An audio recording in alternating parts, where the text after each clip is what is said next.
সামাজিক যোগাযোগ মাধ্যম ফেসবুকে ছড়িয়ে পড়া ওই ভিডিওতে দেখা যায় সোহেল তাজ হাঁটু গেড়ে কনের হাতে আংটি পরিয়ে দিচ্ছেন।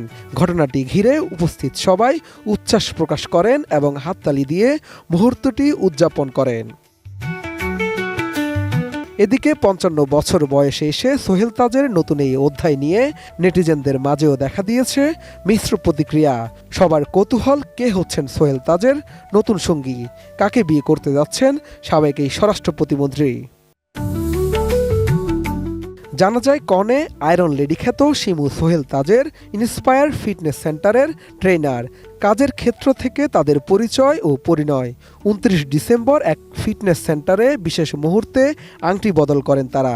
তাই বলাই যায় ফিটনেস নিয়ে দীর্ঘদিন ধরে কাজ করে আসা সোহেল তাজের জীবনের এই সঙ্গে এই বিশেষ অধ্যায়ও জড়িয়ে গেল।